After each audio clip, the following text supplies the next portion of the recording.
shout a little. No, I'm going to do this myself. This is where I want to be. Okie doke. All right, welcome, and too close for you? No, perfect. And thank all of you for attending these important Tea Party meetings. I hope you've heard the expression, "I'm so in the mood," because I surely am. I said at the Tea Party in downtown Chicago that this doctor is going to make a house call and send Kevin Joyce home.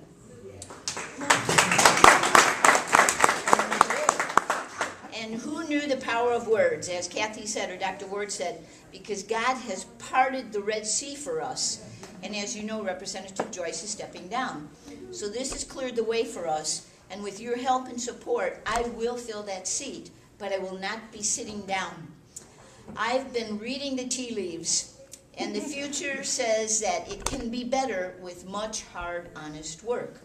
I don't think that we need to continue to look outside of the box, you know, the expression. We also need to think inside the box and apply limits to this runaway spending. I mean, it's really pretty simple. Cut costs and pay bills. But nothing is easy to the unwilling.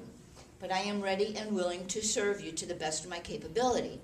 I've been reviewing a lot of the data statistics from the Illinois Policy Institute, and I don't need to tell you what shameful shape the state of Illinois is in. Our rank is pitiful in relation to economic growth, debt burden, lack of personal income growth. We're the fourth highest in gas tax burden. We are sadly first in sales tax burden in Chicago and Cook County. We lag behind in many indicators. But I don't want to waste our time on the friction when it could be turned into momentum, and that's why we're here. As you well know, there are numerous major problem areas in our state government.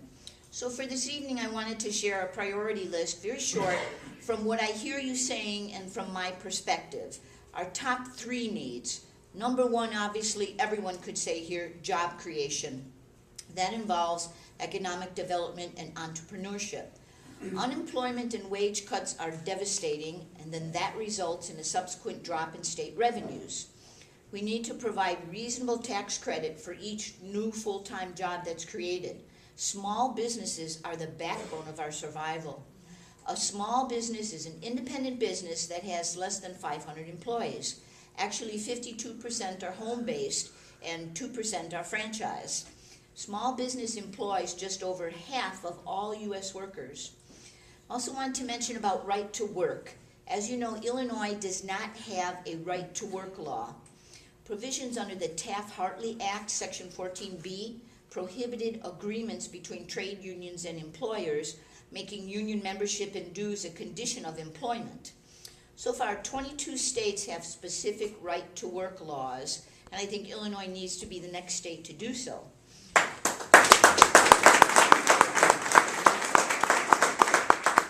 So as I said, one of the top 3 things, job creation. Second is the obvious, the current $13 billion deficit. But I promise to hold the line on nada, zilch, zero, no way, no tax increases.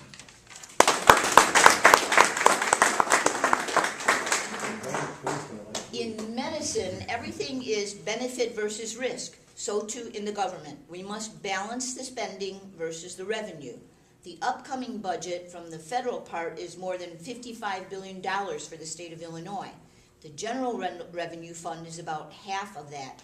So more than half of that budget is already earmarked and designated as to how it can be spent. I'm committed to state fiscal responsibility, ethical policy, and an accountable, transparent budget. Taxes have to be kept low, and they cannot be increased. Our third area would be education. Even with the $2 billion cut in the budget, Illinois will still remain $11 billion in debt.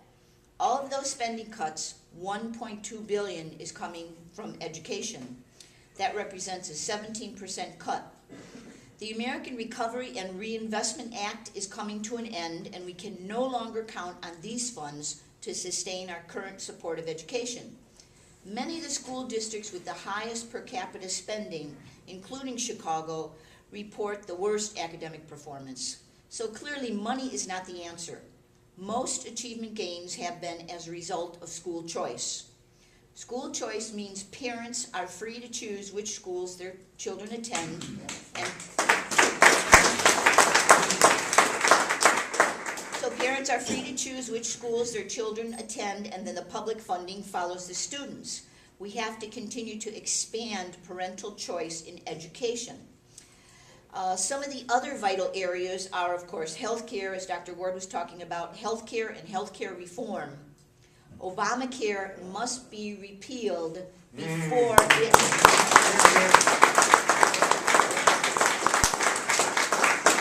Obamacare must be repealed before it infects all of us. Medicaid programs can be brought under control without lowering the quality of care received by Medicare patients. Fraud and abuse take an alarming share of every dollar spent, and investigations are minimal at best.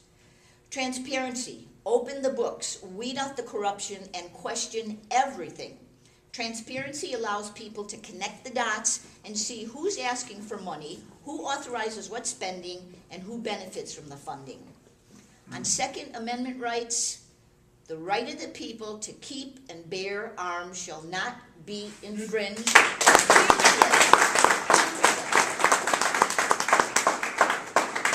On public pension reform, it certainly needs to be stabilized. The current system is unsustainable, and without reform, the pension system will go broke.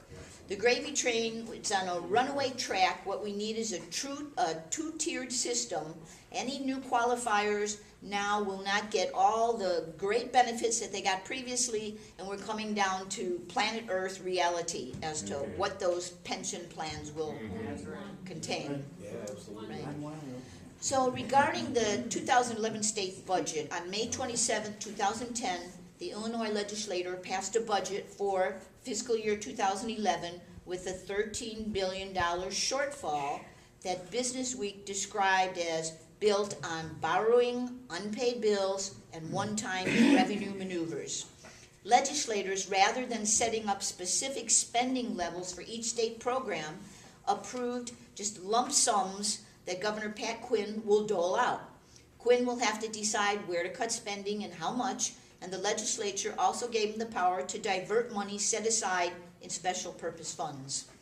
There are so many other topics of concern, such as Asian carp, enforcing abortion matters, tort reform, not just medically, but corporately, green environment, welfare, animal rights, ethics, the oil spill, term limits. I mean, we could go on and on. The main point is, separately, these items can be stumbling blocks, but together, and I am counting on your vote, we will create stepping stones to a better Illinois, one we can be proud of again. I dare say I'm the woman for this job. We will clean house and get things back in order. I will be indebted for your support and your vote, but we can do this. And after being elected, I plan to continue to attend the Tea Party meetings to really stay grassroots, to know and hear what the grassroots issues are. So I just say, God bless us. And this subliminal suggestion is, you ring the bell for service for Bellar.